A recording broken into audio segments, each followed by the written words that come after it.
పల్నాడు జిల్లా పిడుగురాళ్ల ప్రభుత్వ మెడికల్ కాలేజీని ఎంపీ శ్రీకృష్ణదేవరాయలు ఎమ్మెల్యే ఎరపతినేని సందర్శించారు.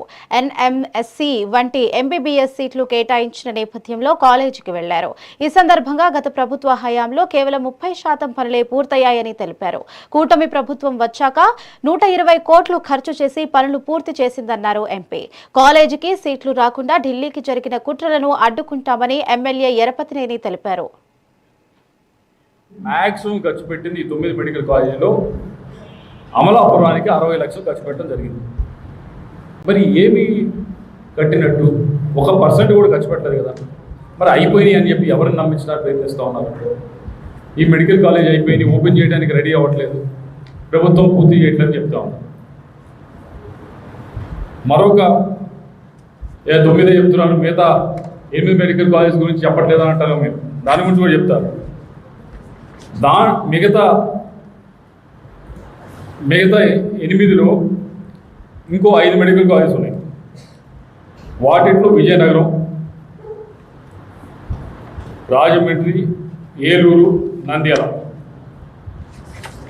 అలాగే ఇక్కడ ఉన్న పాడేరు. ఈ 5 మెడికల్ కాలేజీ 20% కంటే తక్కువ ఖర్చు పెట్టారు. 20% కంటే తక్కువ ఖర్చు పెట్టారు 2020 దాకా. మరి 20% కంటే తక్కువ ఖర్చు పెడితే ఎక్కడైనా medical college medical college open చేసుకోవచ్చా? అసలు మెడికల్ హాస్పిటల్ని ఓపెన్ చేయొచ్చా చెప్పండి. మరి ఎక్కడ ప్రభుత్వం పైన రోజు 20% కూడా ఖర్చు పెడతారు. విజయనగరానికి 500 కోట్లకి 110 కోట్లకి అది నెంబర్ చెప్పడం కంటే చూచాయి చెప్తున్నా. 20% కంటే కూడా ఖర్చు పెట్టలేదు 5 మీద. మీరు మ్యాక్సిమం ఖర్చు పెట్టింది ఈ 9 మెడికల్ కాలేజీలో అమలాపురానికి 60 లక్షలు ఖర్చు పెట్టడం జరిగింది. మరి ఏమి కట్టినట్టు 1% కూడా ఖర్చు పెట్టలేదు కదా. మరి అయిపోయినాయి అని చెప్పి ఎవరిని నమ్మించడానికి ప్రయత్నిస్తూ ఉన్నారు. ఈరోజు పల్నాడు చరిత్రలోనే ఒక సువర్ణ అధ్యాయం. ఒకప్పుడు వెనకబడ్డ పల్నాడు అని పిలువబడే ఈ ప్రాంతం 95లో చంద్రబాబు నాయుడు గారు ముఖ్యమంత్రిగా వచ్చిన తర్వాత పూర్తిగా అభివృద్ధి చెంది ప్రజలు దాంట్లో పూర్తిగా ఇన్వాల్వ్ అయ్యి అయితేనే మన సమాజం బాగుంటుంది.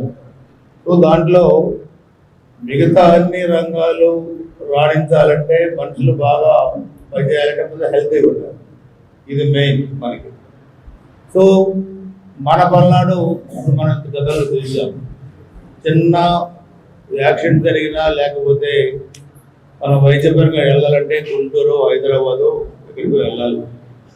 సో ఈరోజు ఇక్కడ మనం పుట్టి పెరిగిన ఈ ప్రాంతంలోనే ఈ కాలేజీ రావడం, దాన్ని ఈ 2 సంవత్సరాల కాలంలో త్వరగతిన పనులు పూర్తి చేయించడం, మరి 100 ఎంబీబీఎస్ సీట్స్ కూడా మనకి శాంక్షన్ కావడం ఈరోజు